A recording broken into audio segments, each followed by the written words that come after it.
right, welcome to, what is this, episode 4? I think it might be. I think it's episode 4. Wait, I don't know. When did we start? This is 4. This is episode 4. Okay. I think it 4 or is. 5. Something It's 4, I'm pretty sure. Of the Squared Circles, we did a couple. We did one in West Virginia. That was the last one we did. Mm-hmm. And we are back.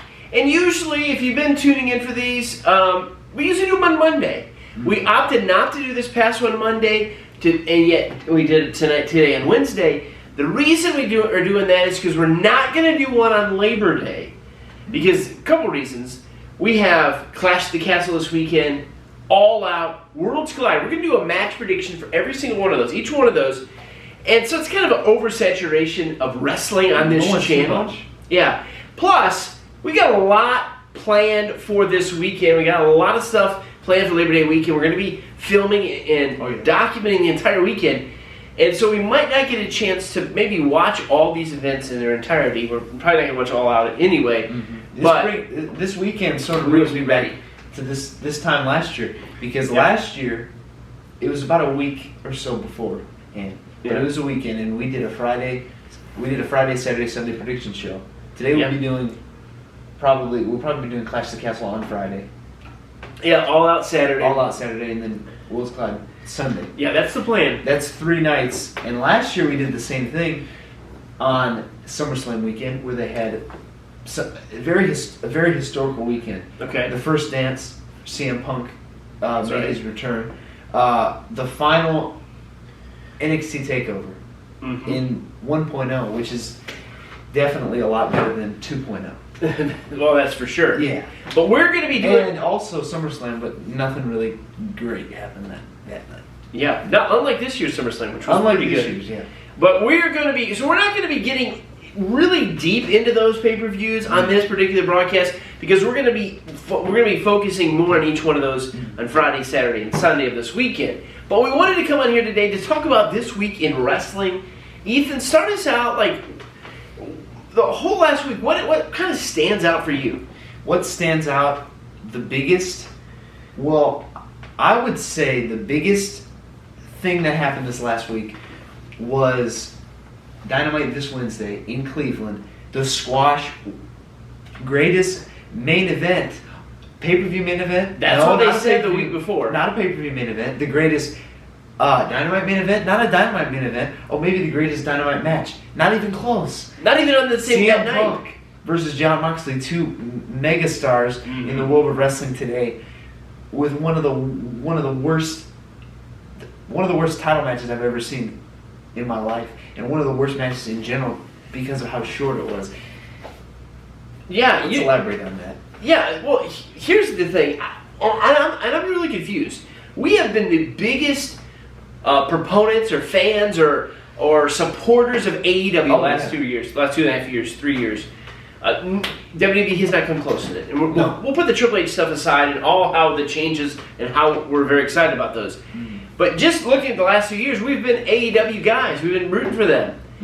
Okay, we were at Double or Nothing in Vegas. We went to it on vacation.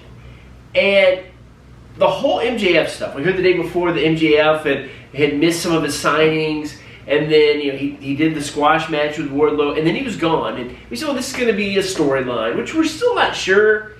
We're really, as the days go on, we're doubting it more and more. Because of all this, all the time that nothing has happened, nothing has been said.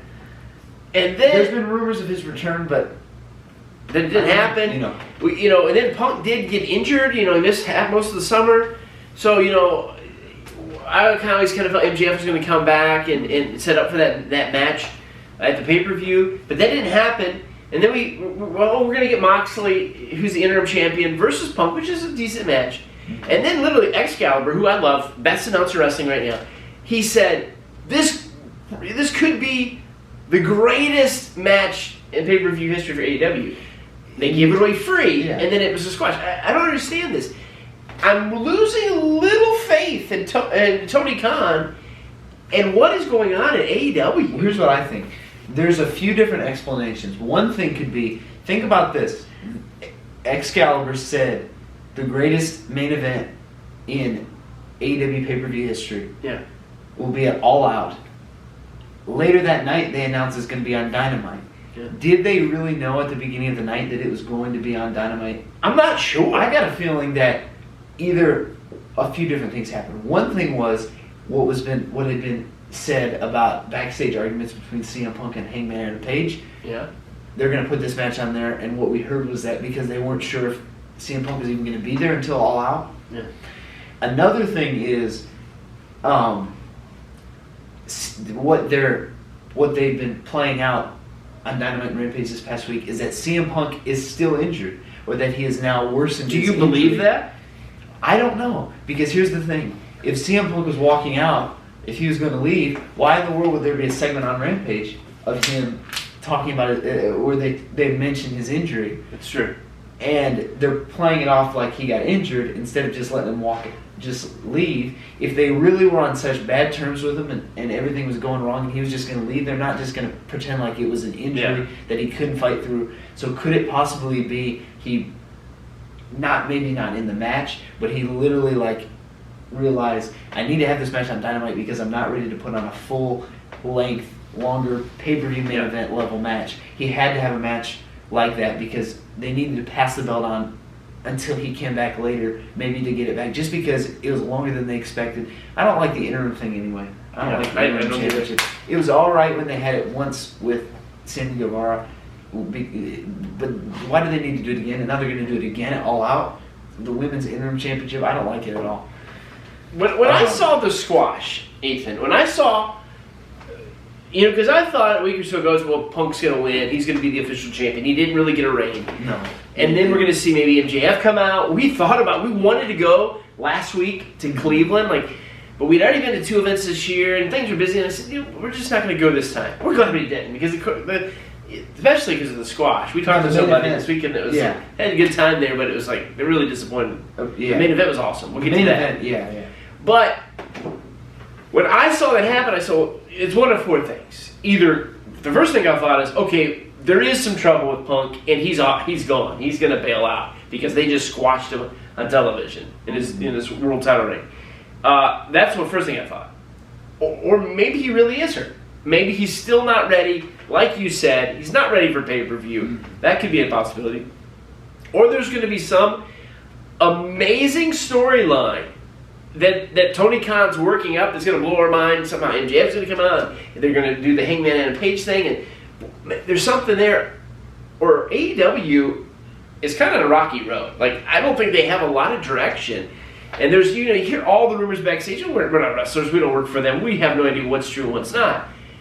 But it's just, it's almost like they're on like a sandy road, sandy foundation, because it's there's really no direction. We're 4 days away from AEW All Out, really the biggest event of the year. And the card seems and there's no world title match. It's very underwhelming right now. There's 9 matches announced. Yeah. Very underwhelming. There's 1 week left. Yeah. And then they've announced a tag team title match. Swerve and Our Glory, who is not that big as a tag team anyway, versus the Acclaim, who even though people like them, is really not that big. I don't like them at all. This is not the biggest pay-per-view of the year tag team title match. There's some bright spots. There's a casino ladder match, but they've announced nobody for the match. Yeah. There's going to be the trios. The trios? The trios finals, which all the trios matches have been pretty good, except Rampage's match. It's so obvious who's going to win. Yeah. And I'm not, the best friends. Yeah. I don't know. We still have another match this week? Or is it already final? Oh, yeah. There are Rampage and Dynamite. There will be 2 semifinal matches. Okay. Which will be the United Empire and Will Ospreay versus Kenny Omega and the Young Bucks, which is supposed to be a very good match, they're saying. It was great last week. Oh, yeah, last week. They were great. With the One of the best matches of the year, if not the best. And remember, the week before's main event was Kenny Omega's return against Andrade's group, which was also a good match. Yeah. What kind of match are they going to put on this week? It's going to be pretty good.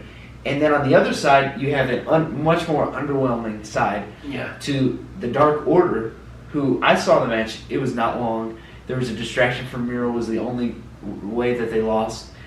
And the Best Friends. Best Friends got to be win this match, right? Could it be the Dark Order? Could they? The Dark Order's not if it was Paige and a couple guys in the Dark Order, then that makes sense. I said that early on. That could be it's just but it's not. It would be pointless to give the Dark Order this match because if they want to push the Dark Order, they need to start right where they're at right now, and that is at the bottom because they're at the bottom. The Best Friends are not. They're just one step above bottom. I mean, I love Orange Cassidy. The Orange Cassidy is the only bigger star in that match. The other two guys need more of a push. Yeah. If only they could get somebody else. If only the House of Black would have stayed in the finals. They didn't. They don't have to have the match. They're probably going to set up with Darby Allin, Sting, Miro. They needed to be in the finals because that would be a big match. House of Black, who, by the way, I heard on Rampage, their first loss in trios matches was to the Dark Order. It would have been huge to have them fight Omega and the Young Bucks in the finals. So now, what do you think is going to happen when it comes to the finals after this week?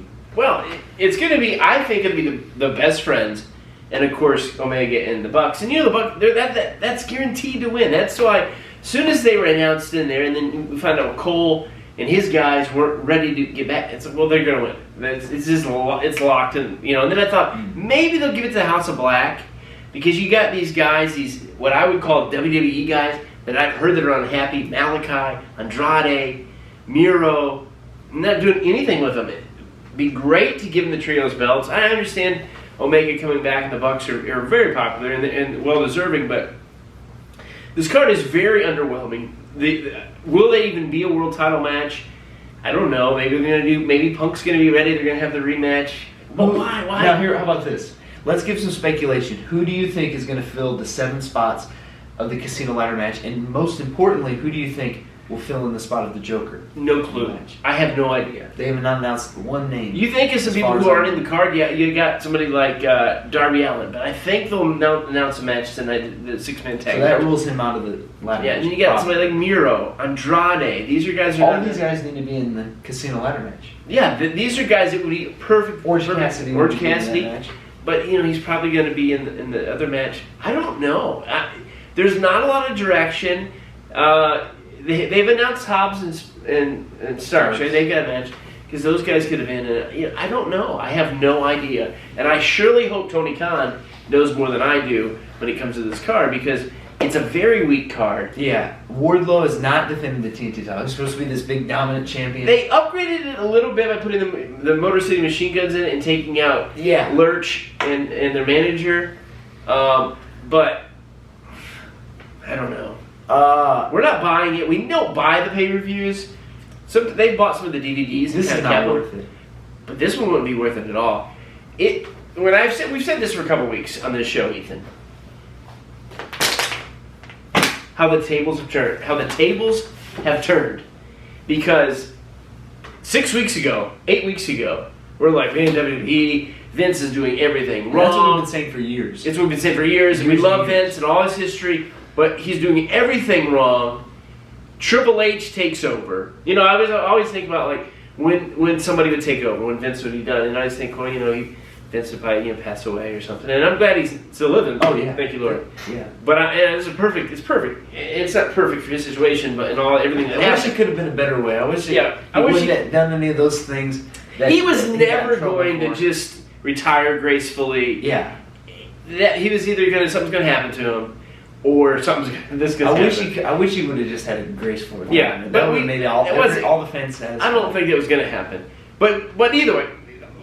The chips fall where they may. Triple H is in charge. We're excited about it. Yeah. And he's literally changing everything. He's doing... I used to say Tony Khan did everything right when it comes to wrestling. Triple H right now, and things could slow down, but right now, he's doing a lot of things. Let's hit up on some of those. Yeah, that's a good transition. Because, honestly, when it comes to match quality, AEW is still the best. Yeah. Those great trios matches they've had. Mm-hmm.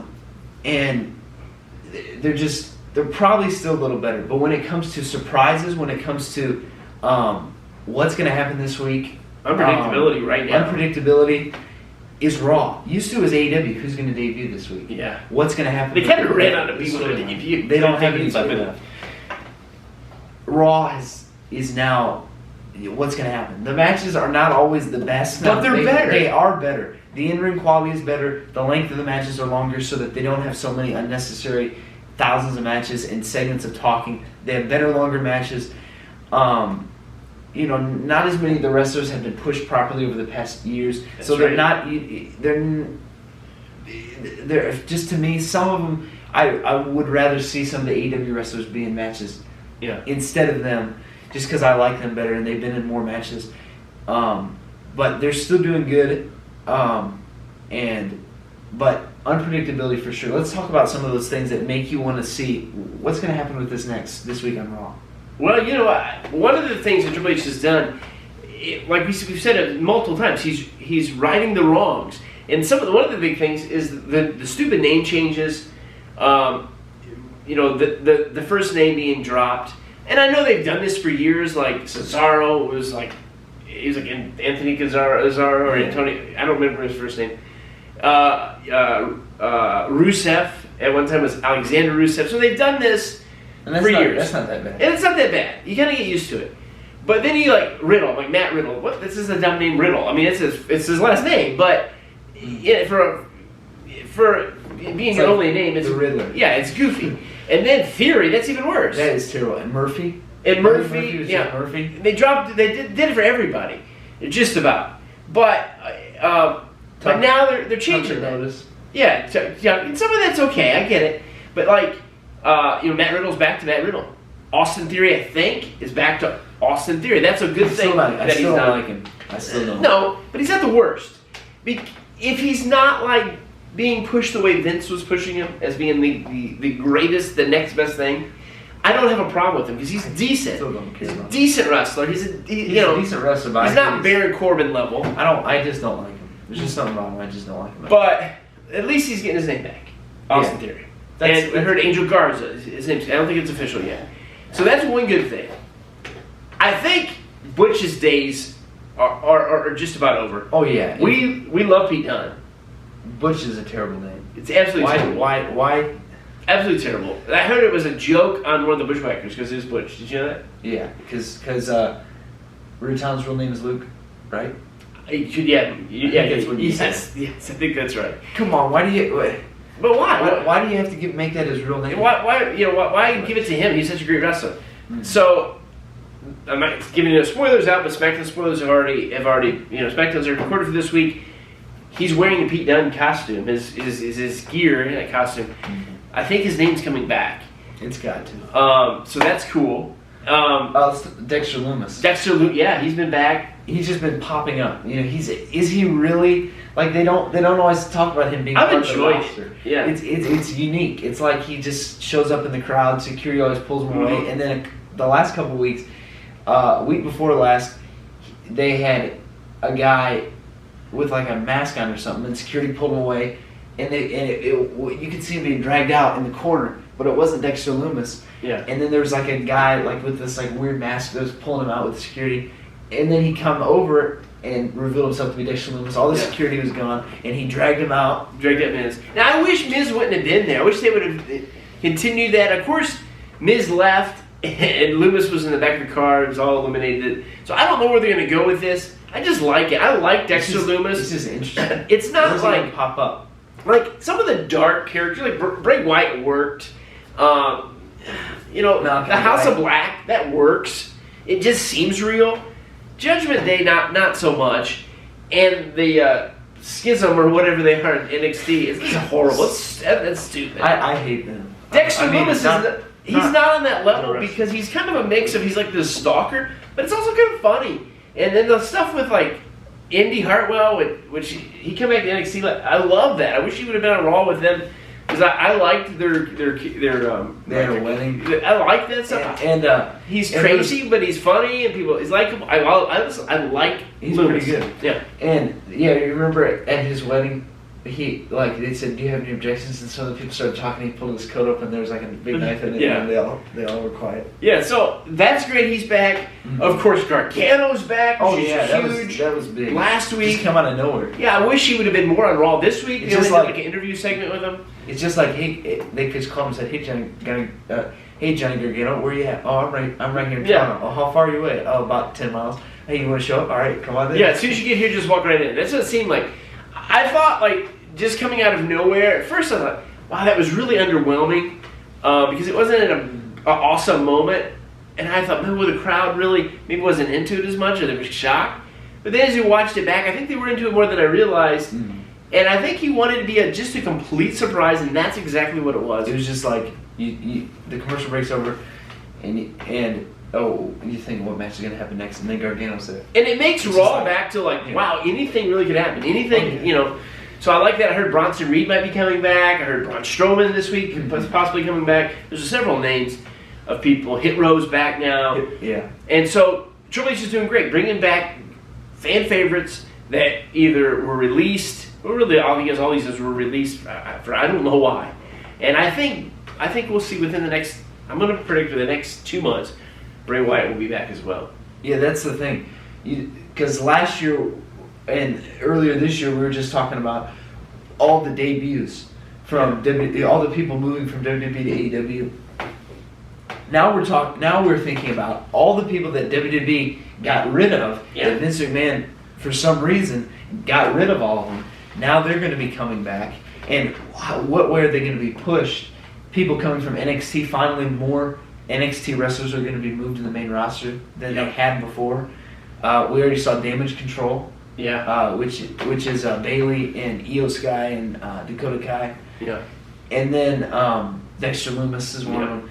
Who's going to be next from there? And also something else we could think about in the future.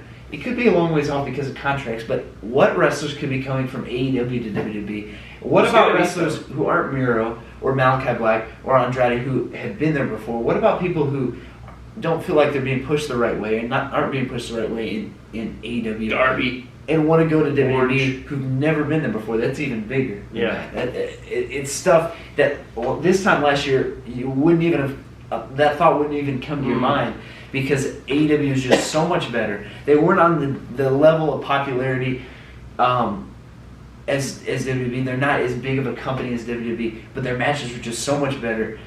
WWE was so crappy back then. Nobody wanted to watch it. Nobody cared. And wrestlers are coming to AEW and having these good pushes, and everything was going good.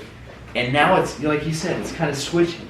Yeah. Slowly. The playing field is level more. Everybody. There's certain people that's like, I want to be in WWE because it's I always dreamed of being. Cody Rhodes. But why would he want to come during the Vince McMahon era at all? He did. That was a surprise. To me, that might have been more. Is it more that he wanted to go to WWE, or that he wanted to leave AEW, or it could have been? It's probably a little bit of both.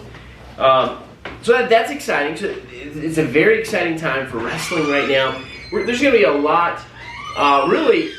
We really need to do another one of these shows next week because there's going to be a lot to unpack over the weekend. Oh, yeah. So maybe we will do something, maybe. Is that it, or are we going to keep going? Is there anything else we can bring up? Well, you got anything else on your mind? Well, anything happened on SmackDown last week? I can't remember. Let's talk something about SmackDown. Okay. SmackDown has been a step up from what it was before. Yeah. But I still feel like Raw is 3 hours, and it always felt so unbearable to watch because of how bad it was. But now, still too. Yeah, it would be a lot better. But now, even though it's 3 hours, they find a way they can keep your attention because the matches aren't that bad and they're longer. And I know it's still long, so it's still hard to watch. But Raw is just so much better than SmackDown. I just watched SmackDown; it's only 2 hours long, but just their matches aren't as good. Yeah. SmackDown has always been the B show, and nothing has really ever changed with that. No. And it's interesting because it's on Fox. I'm sure I don't know the ratings, but there's more eyes able to be able to watch SmackDown because it is on Fox. And it's just not as good. No. But no, I think this is a good place to wrap up. We've got a lot this weekend. So enjoy. We'll be back for a Clash of the Castle preview. We're excited about it. I'm really Brady will be joining us for that. Then All Out, and then the next day we'll do Worlds Collide. So, all right. Enjoy the day and enjoy Dynamite tonight. We'll see what happens.